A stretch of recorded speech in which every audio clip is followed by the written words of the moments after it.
Es un enorme privilegio contar esta mañana con la presencia del periodista César Di Candia. César, buen día, ¿cómo le va? ¿Cómo están ustedes? Muy bien. Hay formalidades que cumplir. Por ejemplo, cuando uno tiene un entrevistado debería empezar a señalar algunas cuestiones vinculadas a su biografía. Es casi que un formalismo porque muchos de ustedes seguramente conocen a César Di Candia, pero bueno, digamos que nació en Florida el 24 de octubre de 1929, aunque luego tomó por adopción a esa bellísima La Paloma en el departamento de Rocha. Periodista y escritor, ingresó al diario El País en 1954, dirigió varias revistas, bueno, escribió libros, hasta incursionó en obras teatrales. Y después dice la contratapa de Fin de Siglo, la editorial que publica su último libro. El César Di Candia, periodista, nos muestra lo que ocultó durante 50 años, su alma al desnudo. ¿Es correcto o se fue un poco canalda en sus...? Bueno, es el editor, hay que perdonar las cosas que dicen, ¿no? Es verdad. Los editores exageran, generalmente exageran. Bueno, pero en definitiva plantea esta situación donde nos muestra algunas claves del Di Candia periodista. Se llama Oficio de Periodista, el libro, y digo algo que no por reiterado, allí tienen ustedes la portada, no por reiterado, en este caso pierde vigencia. Me lo devoré en apenas un par de horas, César. Bueno, me alegro mucho. Ahora lo miraba cuando llegó aquí al canal, la sensación intransferible del diario en la mano, ¿no? Apenas llegó, se apoderó de uno de los diarios. Esa es una sensación intransferible que estas cuestiones tecnológicas no la sustituyen. Sí, sí, es cierto, pero eso es un vicio que uno trae de la infancia, ¿no? Claro, claro. En la casa de uno, seguramente en la tuya también, se compraban 2 o 3 diarios. Claro. Entonces uno agarró el hábito y le resulta muy difícil. ¿Es nostálgico de advertir, por ejemplo, bueno, cómo se replegó esa vieja y sana costumbre de leer el diario? Sí, a mí, yo no puedo evitar, no me la saco de arriba. Pienso que se lee cada vez menos, obviamente, que la televisión ha suplantado en inmenso porcentaje la venta, la lectura de diarios. Los diarios lo leen personas de cierta edad para arriba. Eso es clarísimo. Claro. Las personas de cierta edad para abajo, hay algunas que miran internet que sí, o que siguen a los programas como el tuyo, o que simplemente no leen ni siguen a nadie y viven en absoluta, en una negrura mental absoluta. Claro. ¿Y eso le provoca nostalgia o por lo pronto simplemente dice, bueno, la realidad es tal cual La realidad es esa. Que hay que cambiarla, no tengo duda, pero que es esa, es esa. ¿Y por dónde empezaría a cambiarla? Bueno, yo no soy gobernante, Castro, ni quiero serlo, ni nunca quise serlo. Casi fue político, después vamos a hablar de eso. Son problemas que resuelvan ellos, que son los que saben, o que creen que saben. Pero aquel hábito de la lectura del diario, también uno puede decir, bueno, ¿y qué pasó con los libros, con esa costumbre de leer? Bueno, lo de los libros es distinto, se edita, en el Uruguay se edita mucho, ¿Sí? Muchísimo se edita. Yo no sé si todos los libros que se editan se leen, o los leen las tías viejas de los autores, pero se editan varios libros por semana. No ha cesado la edición de libros, probablemente ha cesado la lectura de libros. Son cosas que parecen ir de la mano y no van porque de repente hay ediciones muy chiquitas. Claro, claro. ¿Cuántos publicó usted en su trayectoria? ¿Cuántos libros? Libros, y el otro día estaba sacando la cuenta, estamos entre 18 y 20. Y tuvieron repercusión, hubo devolución. Algunos sí. ¿No? ¿Cuál fue el que tuvo mayor, digamos, repercusión desde su punto de vista? ¿Y por qué? ¿Y por qué? Mira, te voy a citar 2 casos totalmente disímiles. Yo hice una novela llamada El País del Deja Deja, sí, que se desarrollaba en Rocha, en La Paloma concretamente, que tuvo 5 ediciones. Las 5 ediciones pueden sumar 5 o 6 mil ejemplares, más o menos. Ahora la última fue una edición pocket. Si eso se considera un éxito, digamos que sí.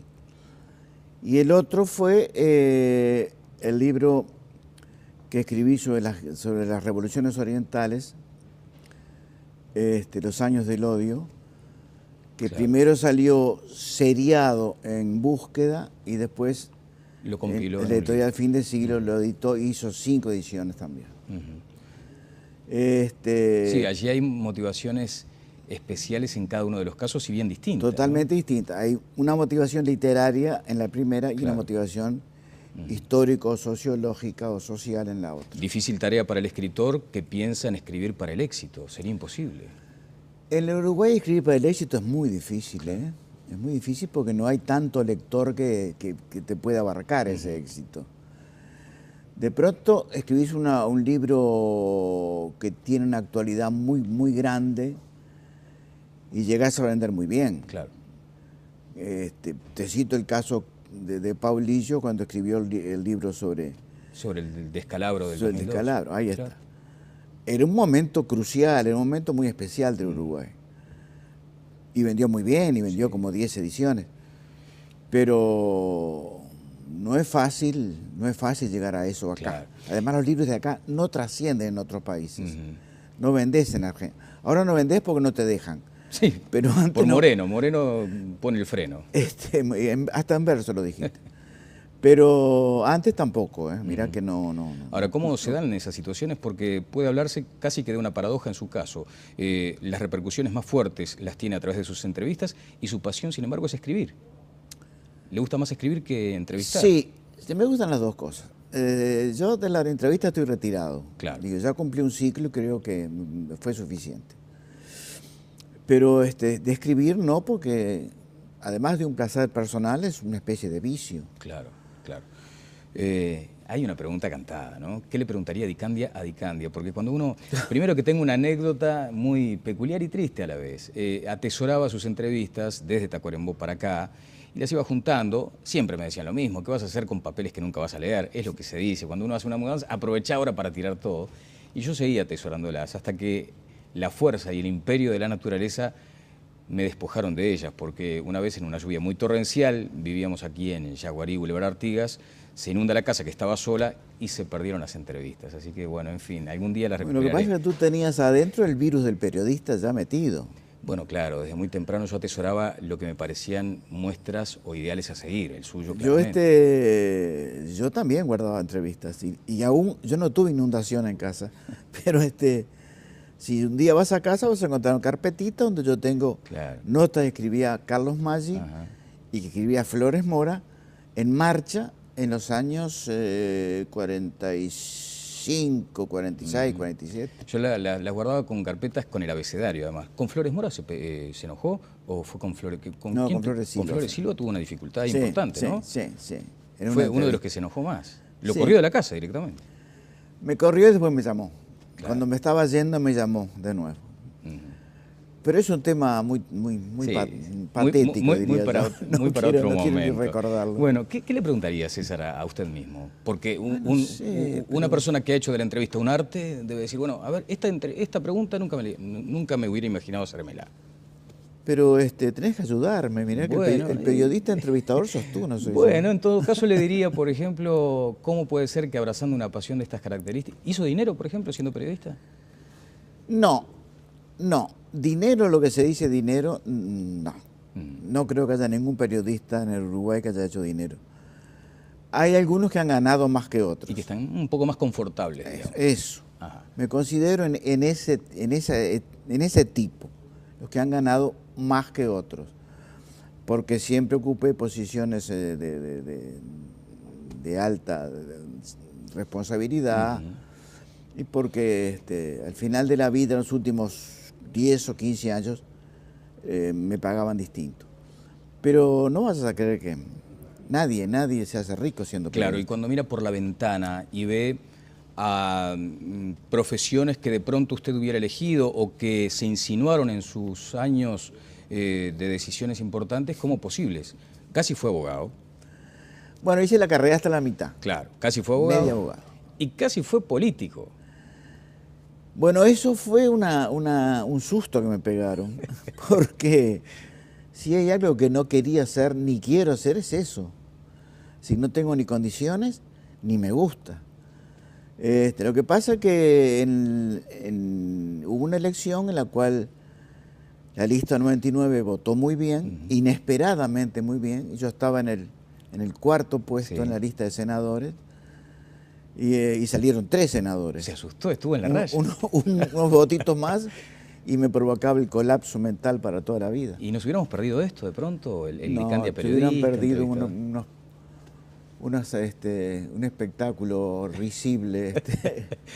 No, Hay una no sirvo anécdota para eso. hay una anécdota allí donde usted se sube a una tribuna, digamos, y Bueno, el eso propio fue- Selmar le dice bien pibe, ¿no? Eso fue cuando tenía, yo qué sé, 18, 19 años. Que mis padres, que eran ballistas, Sí. colorados, rabiosos, me impulsaron a que hablara en un club político. Y habían 20, creo, ¿no?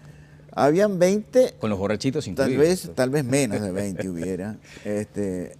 Pero lo curioso del caso es que el presentador, que es el secretario del club, tenía una tranca, pero de esas. Ah, sí, sí. Porque en aquella época no había control de alcoholemia para secretarios de los clubes. Fue el que dijo que Michelini era un Entonces, engendro del partido. después que hablé yo y dije una sarta de disparates, de los cuales me arrepentiría hasta el final de mi vida, tartajeé más bien. Sí.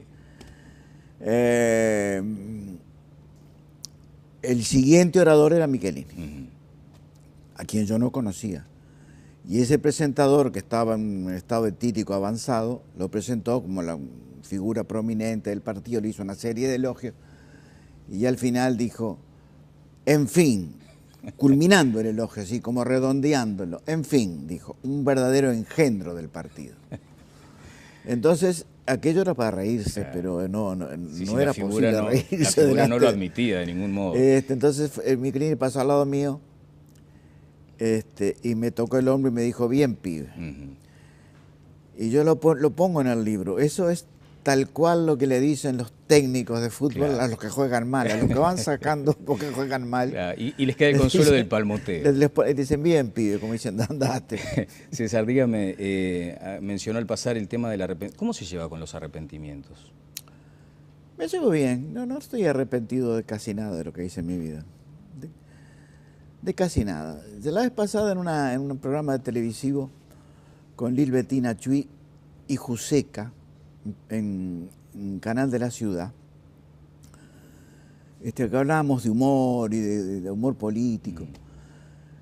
Y yo le dije, mira, yo te confieso que el humor político que yo practiqué era un humor muy agresivo, muy sesgado, muy duro, y que en cierto modo estoy arrepentido de haberlo hecho. No porque no merecieran las personas el humor que yo hacía, clarísimamente no, pero sí no merecían la agresividad que tenía con ellos. En mi defensa digo que era un periodo de radicalizaciones tremendas, donde nadie bajaba la pelota al piso, donde todo el mundo, políticos importantes incluidos, no razonaban con la calma de vida. Y bueno, y uno se vio envuelto, como casi todo el mundo se vio envuelto en esa crispación. radicalización de ideas y de conceptos que a la larga creo que fue un error. Creo que hubo mucha gente, incluso con la canción de protesta, Claro. que usando solamente una guitarrita y una voz, impulsaron a mucha gente joven a la prisión, a la tortura y a la muerte. Iban enardeciendo. Y sobre los arrepentimientos, apelando al título de su libro, Oficio de Periodista, ¿se arrepintió también de alguna nota, no? Haber sido, por ejemplo, funcional a algún amigo. Claro, la primera nota que hice, el primer reportaje que hice, que fue a los 20 y pico, 25 años, recién ingresado al periodismo.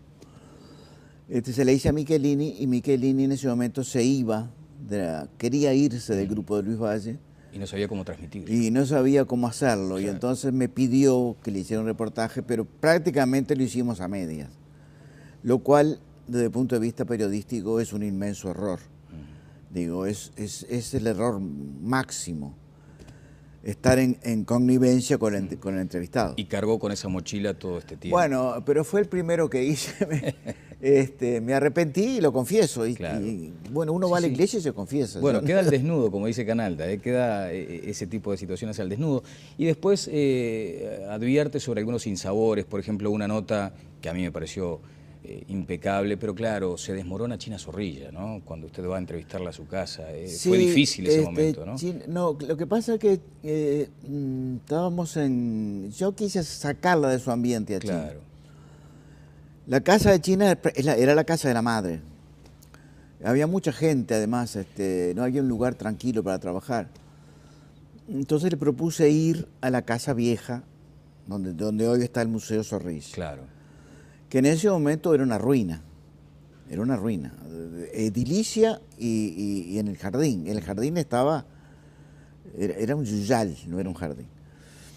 Entonces nos sentamos en un banco allí y China empezó a rememorar su infancia y allá había una fuente que había pececitos y acá había una mata de tal flor y allá... Y entonces empezó a acordar de todo aquello y empezó a llorar. Claro. Y a mí no se me hizo fácil sacarla del tema. Sí, trasladó aquel deterioro material espiritual. Sí, claro. sí. Qué duro. Entonces hasta el final, providencialmente empezó a llover. Y le digo, bueno, Chino, entonces, ¿qué hacemos? Vamos a casa. Mi casa quedaba muy cerca, además. Sí. Terminamos el reportaje en casa, ya tranquilos, sin ningún problema. Bueno, y el libro comienza con una anécdota que involucra al departamento de Tacuarembó, a ese que a veces se denomina el interior profundo. Lo hice pensando en ti, entonces. Le agradezco, sería demasiado honor. Pero habla ahí de una situación que sí, recuerdo perfectamente, fue conmovedora, ¿no? La historia de la doctora María Mirandet, sí. Que por decir la verdad fue expulsada de la peor manera de la sociedad, o sea, fue marginada. Fue marginada, le quitaron de los 2 cargos que tenía, le quitaron 1. Y todo por denunciar una situación social muy fea, muy compleja que había en el pueblo de Curtino. Exacto, que hoy reverdece lamentablemente. Sí, el tema fue ese, que ella denunció que a su consultorio infantil, venían niños de 12 y 13 años. Con enfermedades venéreas. Con problemas venéreos. Entonces la gente de Tacuarembó no le gustó nada, a la gente curtina menos. Hicieron, la Junta Departamental hizo un petitorio al Ministerio de Salud Pública para que le echaran, claro. Y al final le echaron. Y quedó con el cargo que tenía que no sé cómo se llama, la mutualista. Sí, la cooperativa de allá. La mutualista de Tacuarembó. Quedó con ese carguito nada más. Y viviendo mal. Viviendo mal. Ella dice que la sacó del pozo Ciro Ferreira, claro. Que era el director del hospital, y Chiesa, que era otro médico. Antonio Chiesa, que era... Ella habla maravillas de Chiesa.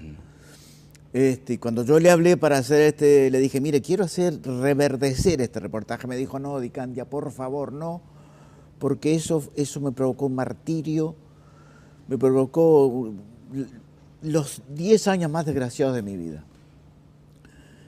Entonces le dije que no, bueno, que cumplía con su deseo, no lo sacaba.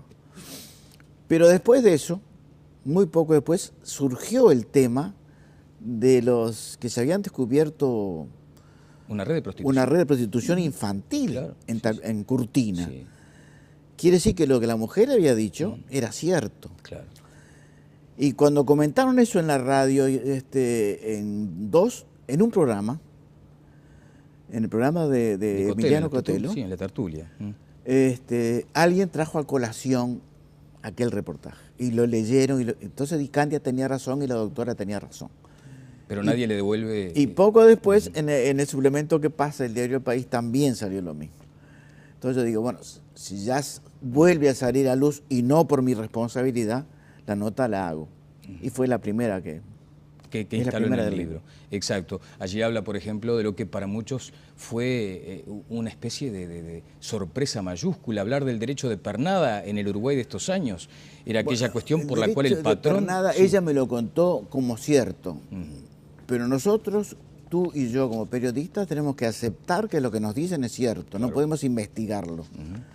La señora lo dio como cierto. Yo no sé si es cierto.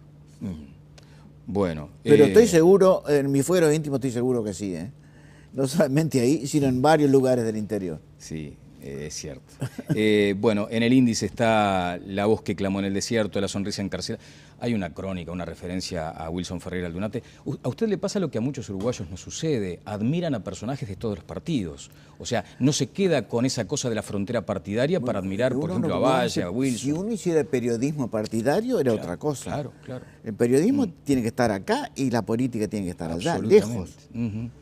Bueno, el hombre de los 35 agujeros, ese hombre con desequilibrio mental que resistió a la policía. El Mincho. El Mincho, ¿no? Es que después habló con la mamá y usted no podía creer también, ¿no? Las circunstancias que rodeaban esa situación, una persona que estaba totalmente alterada. Sí. Bueno, después los hijos del dictador.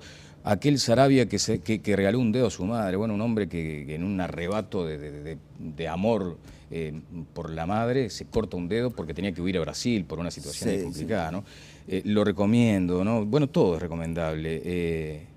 Fantasmagorías tiene que ver con un magnetizador que fue un día el diario El País. Que hizo hablar a Gardel. Le hizo hablar a un medium con la voz de Gardel. Exacto, y que describe el momento en el que en teoría caía el avión por un disparo, que fue una de las teorías que se manejó.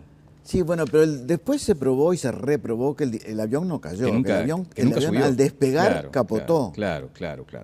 Bueno, media entrevista que valió por una. No le hizo acá, no está la nota con Gregorio Álvarez, porque le quiere cobrar. ¿Y esto cómo lo sabes? Porque lo escuché en Segunda Pelota, en el programa de Mis Queridos Amigos. Allí usted menciona que le quería cobrar a este hombre $20.000. Sí, hubo un intermediario, amigo de él, muy amigo mío, y seguramente amigo tuyo, Carlos Yacosa, que hoy no está en prensa, está trabajando en sí, está en el interior Carve, coordinando, coordinando algunas cuestiones de... que me dijo, me llamó por teléfono y me dijo, mira, tengo de esta nota, puedo llegar a fulano y convencerlo. ¿Qué te parece? ¿La haces o no la haces? Mira, yo la hago volando. A mí no me interesa el problema personal de Gregorio Álvarez, no me interesa nada. No le tengo la menor simpatía. Creo que le hizo un daño enorme al país, pero lo importante es que hable y explique, explique sus razones, su motivación. Me dijo, yo te consigo la entrevista. Entonces, a la semana me llamó muy afligido y me dijo, por favor, te pido que no creas que fui yo, que soy yo el que te estoy tratando de sacar plata. Dice, por favor. Casi lloraba. Me dijo, pero te pidió, dice que sí, pero con $20.000. Porque está por sacar un libro y entonces en una entrevista le adelantaría cosas que va a decir en un libro. El libro nunca salió. Ni sé quién lo iba a hacer, ni sé si es cierto. Los $20.000 los pidió. No fue Carlitos Yacosa, sino que fue él. ¿Pagaría por una entrevista, César? No. No es el único que me ha pedido dinero por alguna entrevista también. Ah, sí, acá en Uruguay. Acá en Uruguay. Pero sabe que usted acaba de mencionar, y ya estamos cerrando, quedaríamos hablando un rato largo, como las tenidas que usted tenía con sus entrevistados, es imposible.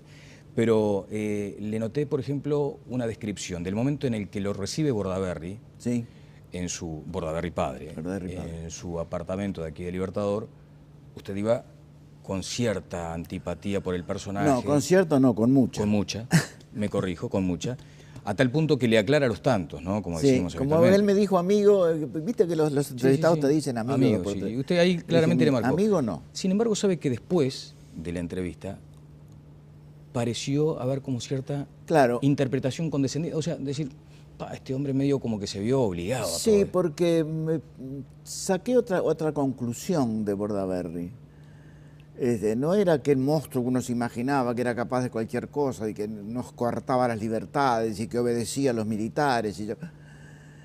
Yo lo vi como un señor mayor, ya habían pasado varios años. Sí. Un señor mayor que conservaba intactas sus ideas, pero intactas. Y que me decía, con sorpresa mía, que el poder no residía en el pueblo, que eso era un invento de Rousseau, que eso era un error. Que el Aquello poder... de la libertad, igualdad y fraternidad no existía para nada. La Revolución Francesa ha sido el mayor error de la historia, te dice. Odiaba la El masonería, poder por ejemplo. reside Claro. en Dios. Por lo tanto, a los presidentes los elige Dios. Y él se sentía elegido por Dios. Y ahí más o menos lo llevé a que me dijera eso, no me lo dijo, pero me dijo casi lo mismo. Le Pegó en digo, el palo. entonces usted, ¿cómo llegó ahí a la presidencia? Y entonces me contesta, son designios de la divina providencia que no se pueden interpretar ni entender. Es decir, me dijo lo mismo. No era algo para un terrenal común como usted. No, por favor. Bueno, César, le quiero agradecer mucho. Y bueno, la pregunta también de cajón, ¿no? Si tuviera que entrevistar a un personaje que no he entrevistado, me imagino, yo qué sé, Gardel, Artigas. No, pero esos son imposibles. Claro, pero ¿a quién le hubiera gustado hacerle una entrevista? O mire lo que le digo, Gardel, Artigas, María qué sé. Auxiliadora, la mujer de Tabaré Vázquez, por ejemplo. Eso no me hubiera gustado. Está a tiempo. Me parece una persona excelente desde todo punto de vista. Mi entrevista a Vázquez no salió bien porque Vázquez es muy duro, es muy guardador. No es de las personas que se confiesa o que cuenta cosas. Es desconfiado. Es desconfiadísimo, es desconfiado. Sí. César, muchas gracias. Gracias a ti. Y lo esperamos pronto con su nuevo libro, que Bueno, imagino será en breve. A los programas como el tuyo, o que simplemente no leen ni siguen a nadie y viven en una negrura mental absoluta. Claro. ¿Y eso le provoca nostalgia o por lo pronto simplemente dice, bueno, la realidad es tal cual? La realidad es esa. La realidad. Que hay que cambiarla, no tengo duda, pero que es esa, es esa. ¿Y por dónde empezaría a cambiarla? Bueno, yo no soy gobernante, Castro, ni quiero serlo, ni nunca quise serlo. Casi fue político, después vamos a hablar de eso. Son problemas que resuelvan ellos, que son los que saben, o que creen que saben. Pero aquel hábito de la lectura del diario también uno puede decir, bueno, ¿y qué pasó que tienen ustedes la portada? No por reiterado, en este caso pierde vigencia. Me lo devoré en apenas un par de horas, César. Bueno, me alegro mucho. Ahora lo miraba cuando llegó aquí al canal, la sensación intransferible del diario en la mano, ¿no? Apenas llegó, se apoderó de uno de los diarios. Esa es una sensación intransferible que estas cuestiones tecnológicas no la sustituyen. Sí, es cierto, pero eso es un vicio que uno trae de la infancia, ¿no? Claro. En la casa de uno, seguramente en la tuya también, se compraban 2 o 3 diarios. Claro. Entonces uno agarró el hábito y le resulta muy difícil. Es nostálgico de haber incursionó en obras teatrales y después dice la contratapa de Fin de Siglo, la editorial que publica su último libro. El César Di Candia, periodista, nos muestra lo que ocultó durante 50 años, su alma al desnudo. ¿Es correcto o se fue un poco Canalda en sus...? Bueno, es el editor, hay que perdonar las cosas que dicen, ¿no? Es verdad. Los editores exageran, generalmente exageran. Bueno, pero en definitiva plantea esta situación donde nos muestra algunas claves del Di Candia periodista. Se llama Oficio de Periodista, el libro, y digo algo que no por reiterado allí. Es un enorme privilegio contar esta mañana con la presencia del periodista César Di Candia. César, buen día, ¿cómo le va? ¿Cómo están ustedes? Muy bien. Hay formalidades que cumplir, por ejemplo, cuando uno tiene un entrevistado debería empezar a señalar algunas cuestiones vinculadas a su biografía. Es casi que un formalismo porque muchos de ustedes seguramente conocen a César Di Candia, pero bueno, digamos que nació en Florida el 24 de octubre de 1929, aunque luego tomó por adopción a esa bellísima La Paloma en el departamento de Rocha, periodista y escritor, ingresó al diario El País en 1954, dirigió varias revistas, bueno, escribió libros, hasta, por ejemplo, bueno, ¿cómo se replegó esa vieja y sana costumbre de leer el diario? Sí, a mí, yo no puedo evitar, no me la saco de arriba. Pienso que se lee cada vez menos, obviamente, que la televisión ha suplantado en inmenso porcentaje la lectura de diarios. Los diarios lo leen personas de cierta edad para arriba. Eso es clarísimo. Claro.